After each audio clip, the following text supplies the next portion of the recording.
Dios bendiga iglesia en este nuevo día.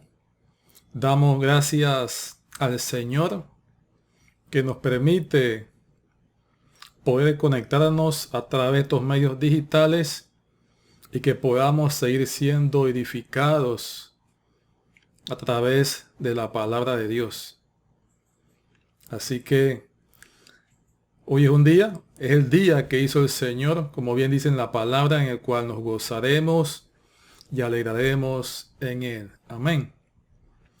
Hoy vamos a estar continuando con el estudio que estamos haciendo al libro de los Efesios y hoy iniciamos con el capítulo 4. El mismo se divide en dos partes: la unidad del Espíritu y la nueva vida en Cristo. Por lo cual vamos a estar leyendo de los versos del 1 al 16. Pero primeramente vamos a estar orando, por lo cual te pido que puedas cerrar tus ojos y pongamos este tiempo en las manos del Señor. Amén. Oh Dios eterno, Padre bueno, en el nombre de Cristo Jesús, primeramente te damos gracias que por tu amor, por tu misericordia, por tu bondad, hoy podemos ver y disfrutar de un nuevo amanecer, aleluya, en el cual nos has permitido, Señor, gozar de salud y entender y disfrutar de tu amor y misericordia, y que tú eres el sustento que nos sostiene. Te pedimos, Señor, que perdones nuestros pecados, que nos limpies de maldad, y que podamos ser edificados a través de tu palabra, y que tu Espíritu Santo haga tu obra en nosotros. Espíritu Santo, haz tu obra, formando el carácter de Cristo en los corazones, trayendo sanidad, liberación, corrección, entendimiento de la palabra en el nombre de Cristo Jesús, para que podamos crecer a través de ella y ponerla en práctica. Toma control de los aires, que nada nos distraiga y que podamos concentrarnos en el estudio de la palabra, meditar en ella, Señor, y hacer las correcciones que tenemos que hacer en nuestras vidas para así poder agradarte, servirte y vivir de acuerdo a tus normas y los principios del reino. Gracias te damos, oh Dios, en el nombre de Cristo Jesús. A ti gloria y alabanza por los siglos de los siglos. Amén. Aleluya. Solo tú la mereces. Solo tú eres digno. Gracias, oh Dios. Aleluya. Bien, como dijimos, iniciamos con el capítulo 4 de los Efesios. Y vamos a estar leyendo en nombre del Padre, del Hijo y la comunión que tenemos con el Espíritu Santo, de los versos 1 al 16. La unidad del Espíritu. Dice así: Yo pues, preso en el Señor, os ruego que andéis como es digno de la vocación con que fuisteis llamados, con toda humildad y mansedumbre, soportándonos con paciencia los unos a los otros en amor, solícitos en guardar la unidad del Espíritu en el vínculo de la paz, un cuerpo y un espíritu, como fuisteis también llamados en una misma esperanza de vuestra vocación, un Señor, una fe, un bautismo, un Dios y Padre de todos, el cual es sobre todos y por todos y en todos. Pero a cada uno de nosotros fue dada la gracia conforme a la medida del don de Cristo, por lo cual dice: subiendo a lo alto llevó cautiva la cautividad y dio dones a los hombres. Y eso de que subió, ¿Qué es sino que también había descendido primero a las partes más bajas de la tierra? El que descendió es el mismo que también subió por encima de todos los cielos para llenarlo todo.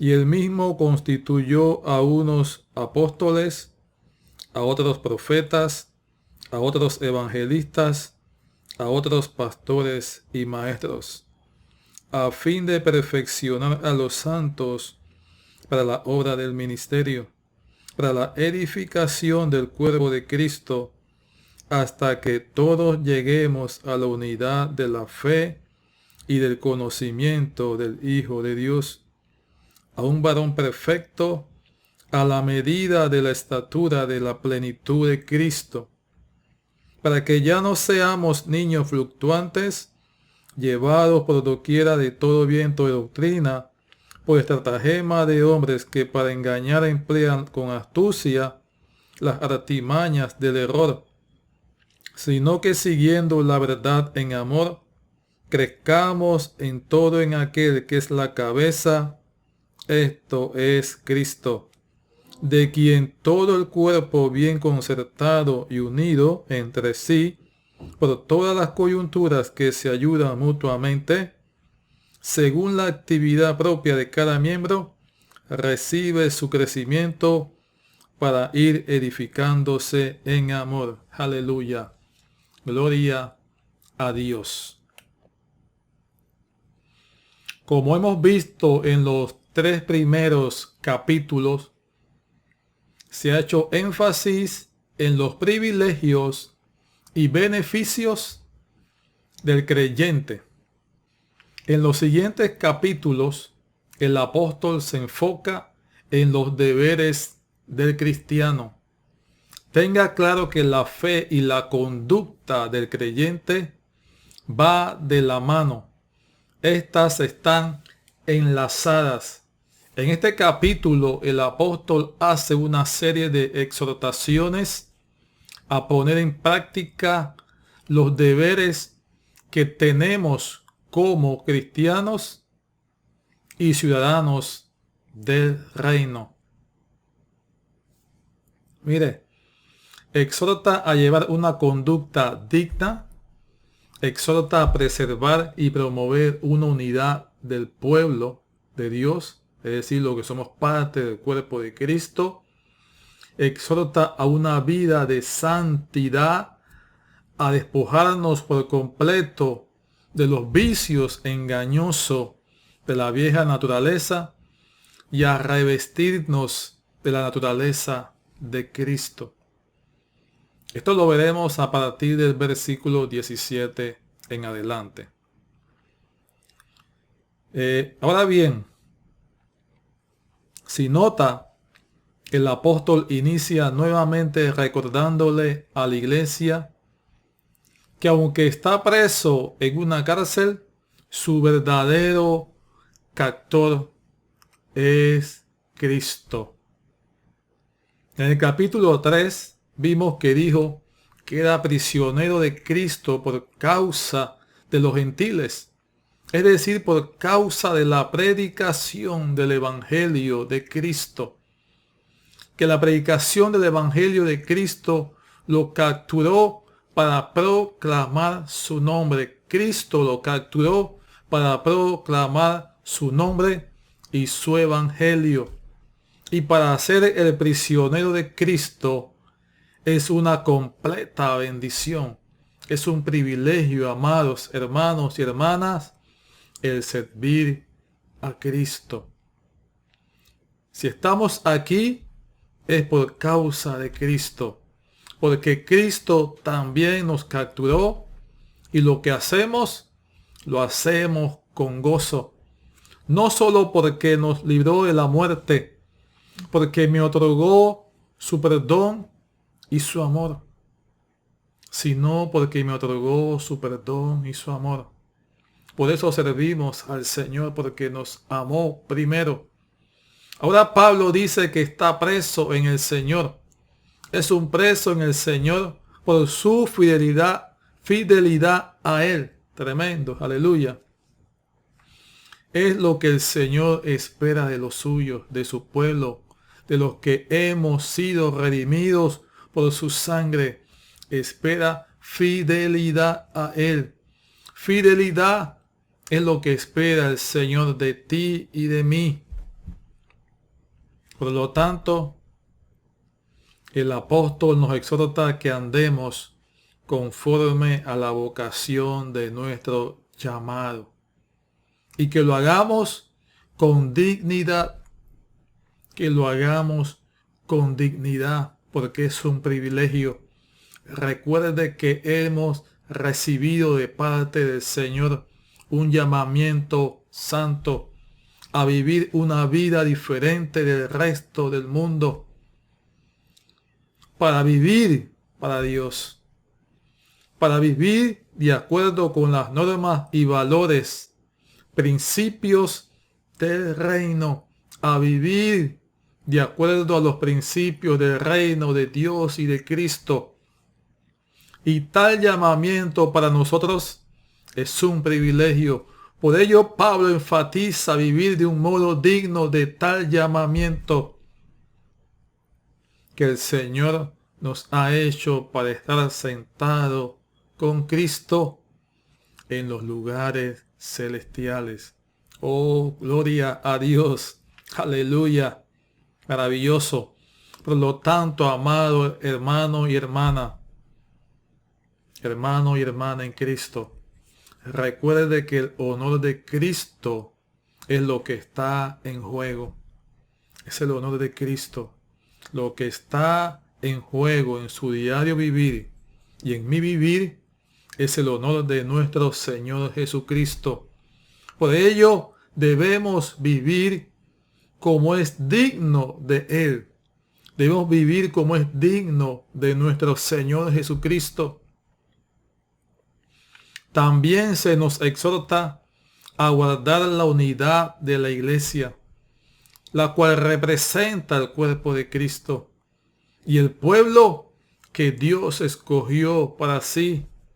Mire que no dice que debemos crear o hacer la unidad, sino que debemos guardar la unidad, ya que al recibir a Cristo somos injertados en su cuerpo y somos miembros de su cuerpo. Somos miembros del cuerpo de Cristo, injertados por el poder del Espíritu. Por eso Pablo dice que debemos procurar guardar la unidad. Los ataques del maligno siempre vienen para dividirnos, para dividir a la iglesia y que no guardemos la unidad.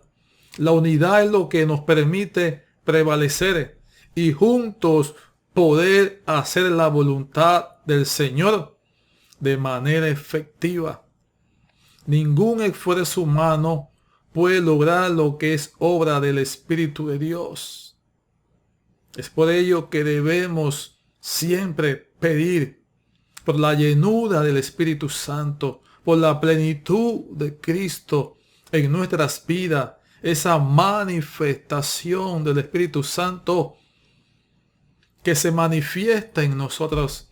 Ruegue y pida a Dios siempre la llenura del Espíritu Santo.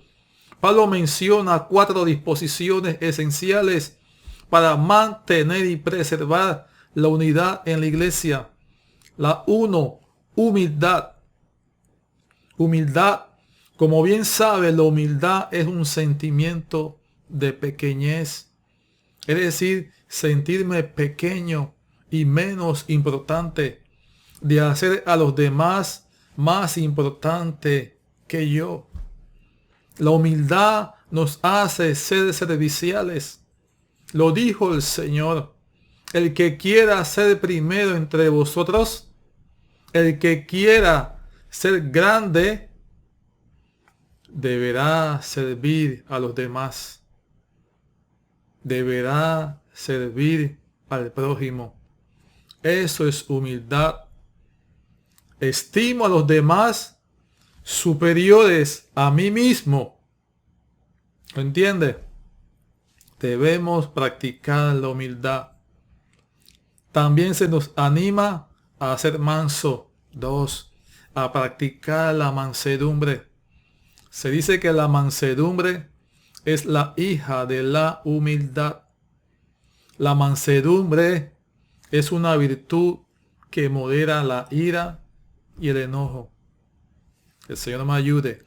La mansedumbre evita el resentimiento ante los malos tratos. La mansedumbre es un requisito indispensable para soportar a los demás, para soportar a las demás personas y también para el mutuo, escuche bien, para el mutuo sometimiento. Si nota, Pablo dice que debemos obrar con toda humildad y mansedumbre. Vamos a leerlo nuevamente allí mismo. Dice en el verso 2, con toda humildad y mansedumbre, soportándonos con paciencia los unos a los otros en amor. Ya que esta es la base para poder soportar a los demás, la humildad y la mansedumbre. Luego está la paciencia, ese aguante, esa cualidad de esperar, de soportar la prueba. El ejercicio de la paciencia nos lleva a demostrar fortaleza de espíritu y de fe. Y el cuarto es el amor. Es la virtud que corona al resto. El amor nos ayuda a comprender a los demás y a soportarlos, sabiendo que los demás también deben soportarme a mí. Santo.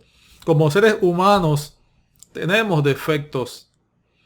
Por lo tanto, yo puedo creerme, es decir, yo no puedo creerme que soy más santo que los demás. No, eso no es de Dios.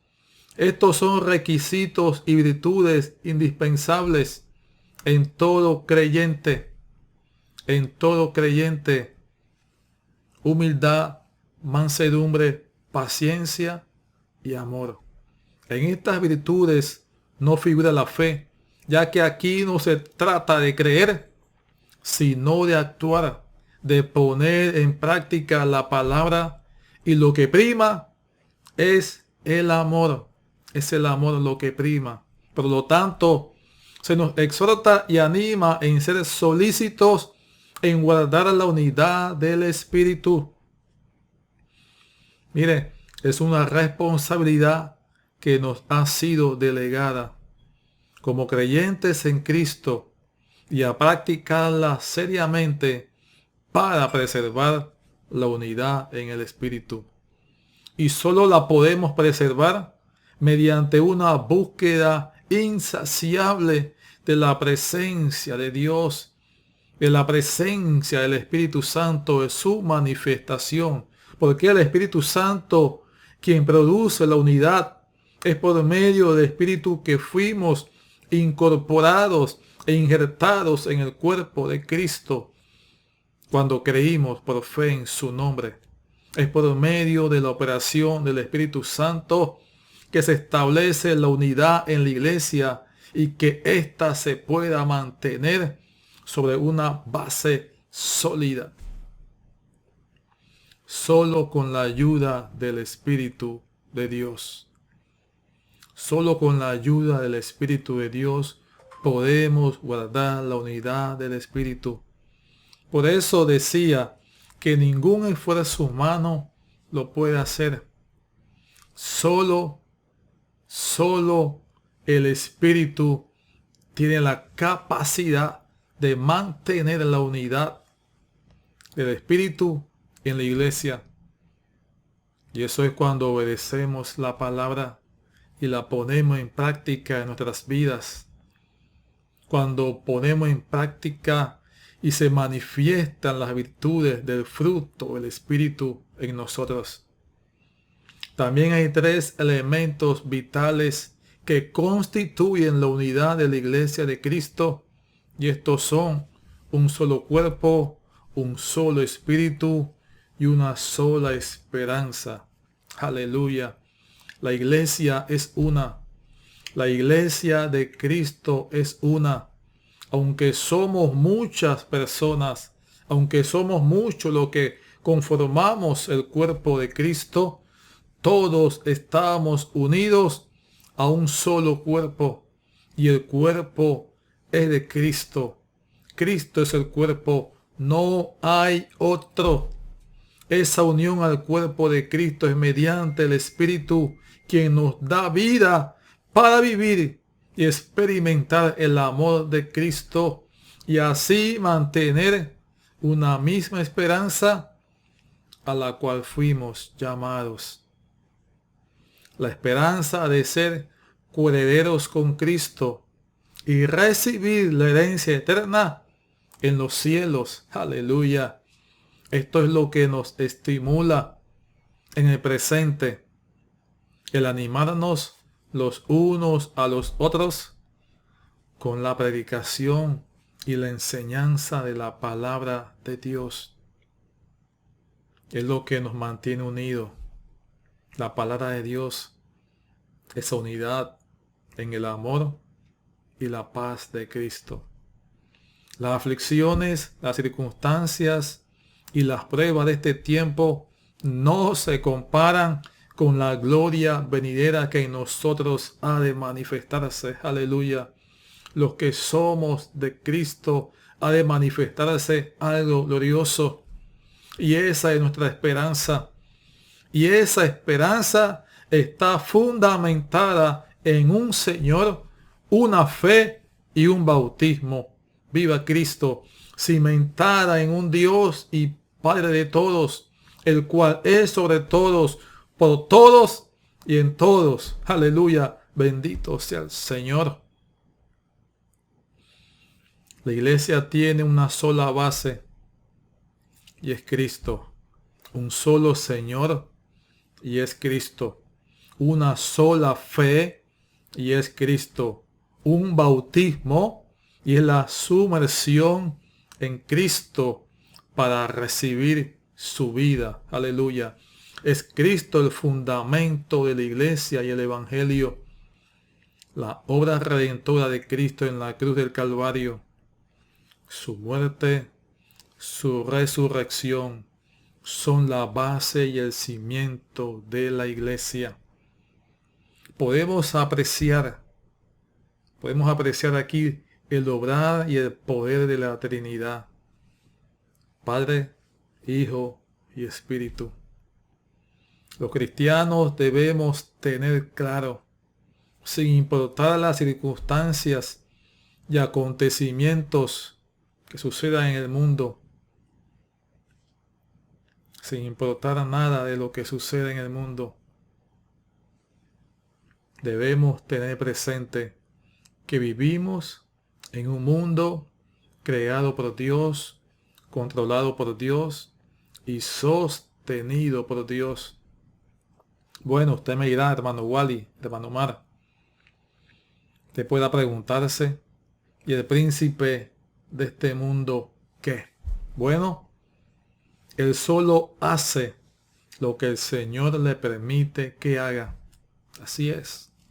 Ahora bien, en los versos 7 al 16 habla acerca de los dones y ministerio con que Cristo equipó a su iglesia para llevar la unidad de la fe, para llegar a la unidad de la fe y a la plenitud de Cristo.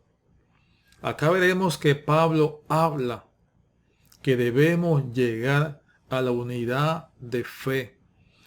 Una nos fue entregada y debemos procurar mantenerla estable. Y la otra debemos esforzarnos para alcanzarla.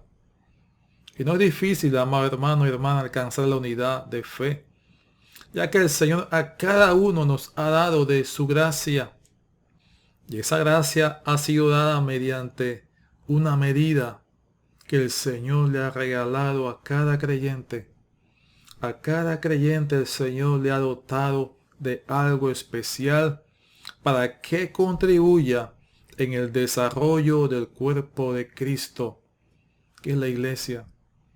Así es, hermano. Así es, hermana. El Señor te ha dado ciertos dones y talentos conforme a su medida para una función y desempeño en su reino, de acuerdo con el llamado que te ha hecho y que me ha hecho. Mire, cuando leemos en el Antiguo Testamento sobre las victorias de guerra, puede notar que la nación o reino victorioso que salía triunfante en la batalla tomaba rehenes y el botín de guerra, como se llama, era repartido entre todos. Por eso cuando Pablo dice que subiendo a lo alto llevó cautiva la cautividad y dio dones a los hombres, está haciendo énfasis, está haciendo referencia a lo profetizado por el salmista en el Salmo 68, 18, que después lo puede leer con calma. Mire, el punto es que Pablo está diciendo que Jesucristo, por medio de su obra redentora en la cruz del Calvario, valga la redundancia, por medio de la obra redentora en la cruz, venció a Satanás, venció el mal, venció el poder de la muerte y el pecado. Y con el derramamiento de su sangre, al entregar su vida en aquella cruz y al derramar su sangre y mediante su resurrección y ascensión a los cielos, arrebató a los que estaban en cautiverio a causa del pecado bajo el poder del diablo y repartió el botín a los que creen en su nombre. Y parte de ese botín es el perdón, es la sanidad, es la vida eterna, es la esperanza, etc.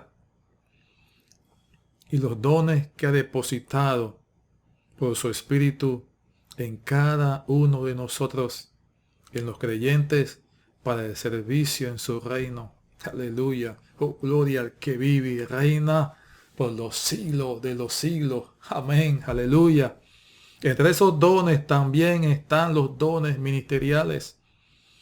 Son los ministerios fundados por nuestro Señor Jesucristo. Esos dones son para el desarrollo, crecimiento y mantenimiento de la iglesia. Son mencionados acá apóstoles, profetas, evangelistas, pastores y maestros, con el fin de capacitar y edificar a los santos para la obra del ministerio. Son dones que Cristo entregó a la iglesia por medio de su Espíritu. Por medio del Espíritu Santo, Cristo dotó a personas en la iglesia para llevar a cabo esta tarea. No se trata de jerarquías para controlar a la iglesia o de una competencia ministerial, como lamentablemente muchas veces sucede, muchas veces se refleja en algunos. No. Y esto, así lo creo y lo siento, amado, es lo que ha llevado a menoscabar el don ministerial del apóstol y profeta en los últimos tiempos. Así también como los evangelistas, ya ni se escucha. Hoy día solo se habla de pastores, de obreros, de líderes. Ya ni de pastores y maestros, obreros y líderes. Solo se está aceptando, solo un don se está aceptando. Cuando el Señor otorgó 5 dones ministeriales para nutrir y equipar a su iglesia.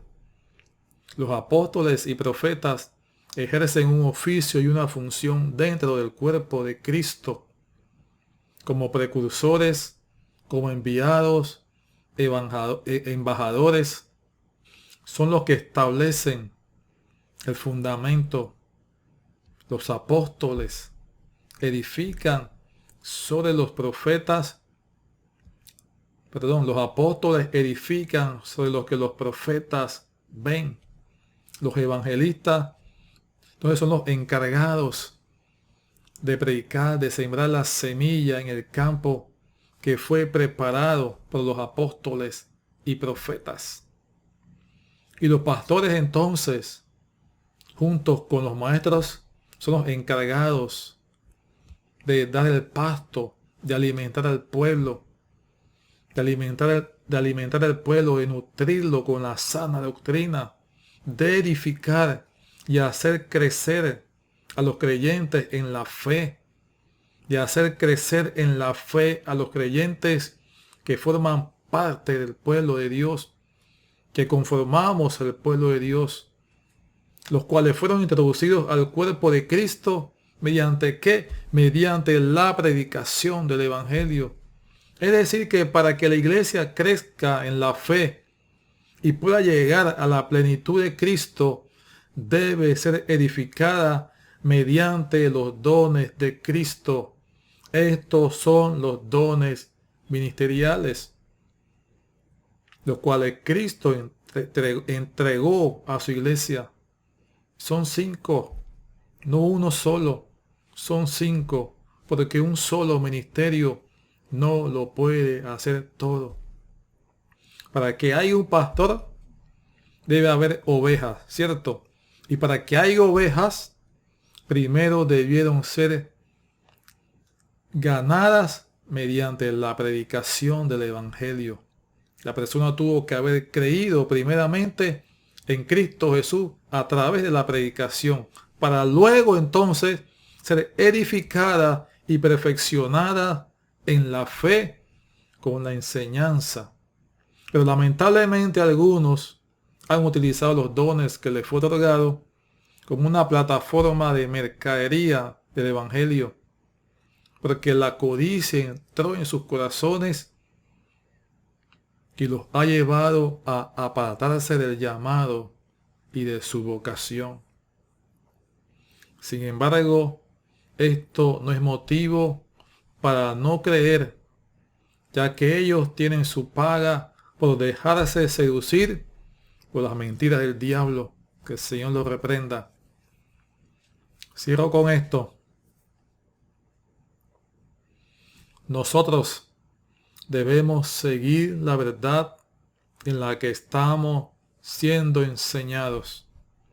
La verdad es Cristo. Satanás es padre de mentira. Cristo es la verdad. Y debemos seguir esa verdad en el amor que Cristo depositó en el corazón de cada uno de nosotros cuando creímos en Él, cuando creímos en su nombre.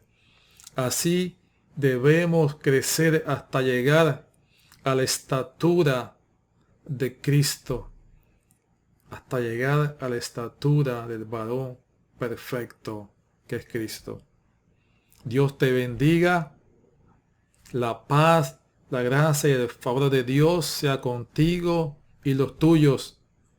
Y sigámonos gozándonos en el Señor. Aleluya. Bendiciones.